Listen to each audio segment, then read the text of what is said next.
Hey there, Sharon Horne-Ellstrom here, but you can call me Pajama Grandma. In case you haven't met yet, go and put hashtag pajama in the comments below so it's the first time you're being exposed to the Pajama Grandma. Today is day 404. I know, 404 days in a row of doing one thing a day that scares me. From the little journal book, do one thing a day that scares you. And it's looking a little ragged and peaked because every day for 403 days up until today, I have done whatever the thing is in this book. I started and stopped this book 7 times before deciding and actually committing to myself last year that I was going to do it. I was going to stretch my comfort zone. I was going to bust out of the rut that I've been living in and try to move closer to what it is that I want without being afraid, without letting little things stop me, without procrastinating, things like that. So a few years ago, actually in 2014, I had gotten this little book and I started and stopped and started and stopped and started and stopped. And of course I had good reasons for why I started and stopped, but the real truth was I never committed to myself that I was going to take control of my fear and my limiting beliefs and stretch my comfort zone, because everything we want is right on the edge, the other side of our comfort zone. At least that's what I choose to believe. So today is a sayings day and I wrote choking. Why did I write choking? Well, because it's got something to do with the saying today. The saying today is handy dandy magnifying glass. I feel like a lady reminded me yesterday. I took my son to the doctor and she's like, it's like the magic wand on, now I can't remember the show. Crazy. But there was a magic wand on a kid's show when we were kids where it would be like the magic mirror, the magic wand or something. I see Joey, I see Katie, I see Bree, I see Jake, I see Mike, I see Toby, whatever. I think it wasn't on Captain Kangaroo. Maybe it was. I don't remember. But my point is, I feel like that every time I wave my magic wand, and she brought that up and we all just laughed in the waiting room, because that's how we find fun moments. That's how we find things that don't scare us. That's how we stretch our comfort zone, interacting with other human beings. Because some of us are a little more introverted and shy around other people. So today, sayings day, and it's actually one of these checkbox quiz type things. It says, one cannot refuse to eat just because there is a chance of choking. It's a Chinese proverb.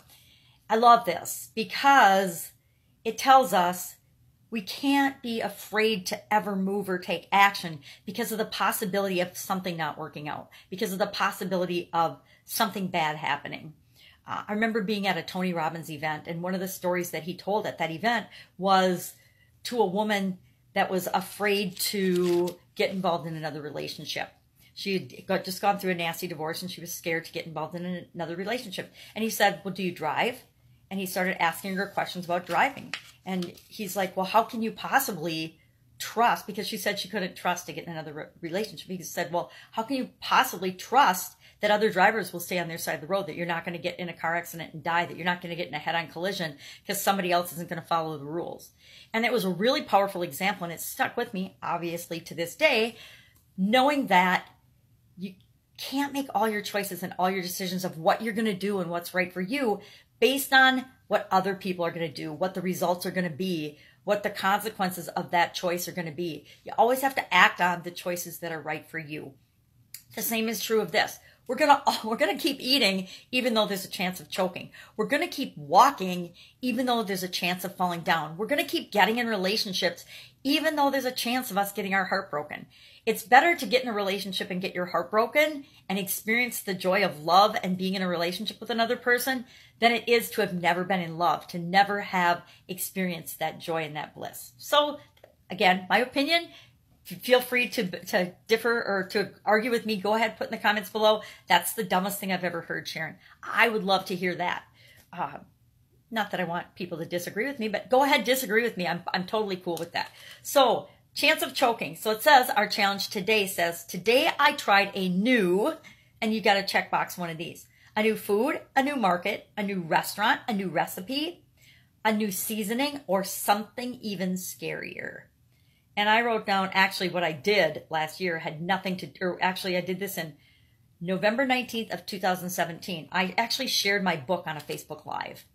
And I wrote a book, probably 2000, I don't remember when I wrote it, maybe 2012, 2013. I wrote a book and put it on Amazon. And it's kind of a workbook type book that I used to get me through my sudden cardiac arrest and some really difficult times and some massive changes in my life. And I've never shared it with anyone, and I put it up on Amazon, and I shared it in a Facebook Live back then. I should go find that Facebook Live, because now I'm really curious what I said and what I did and what it was about. And back in 2017, I got to believe my Facebook Lives really stunk. So I might go search that out today. I'm kind of scared, but maybe that's what I'll do for my scary thing today. See if I choked, and I'll go search that video out. So what can you do today? What new food could you try? What new market could you go to? I went to a new market yesterday with my granddaughter, which the bad thing about going to a new market is we spent like an hour and a half there because you don't know where anything is. So you go up and down every aisle and check everything out. So that was a lesson learned, right? Or try a new recipe or a new seasoning. Sometimes it's fun to make up your new seasonings or make up your own. I always make up my own seasonings, but then I absolutely love to cook. And I find cooking a creative release, and mixing different things together. Do they always work out? Did my family accuse me of trying to make them sick or poison them sometimes? Yes, it's been known to happen. But everybody survived, and so sometimes we just had to throw it away and not eat it. Lesson learned. Another lesson learned. So that's it. Do something that you know is a little risky, but it's probably not going to kill you, right? The chances of choking, I don't know what the chances of choking are. I could look up that statistic, but I got to believe they're very, very slim. Even though probably a lot of people choke every single day, what are the chances of you choking? A lot of people get in car accidents every single day, but the vast majority of people don't and never do. So that's it. Make it an awesome day. Don't be scared. I know you got this. I'll, of course, be with you tomorrow.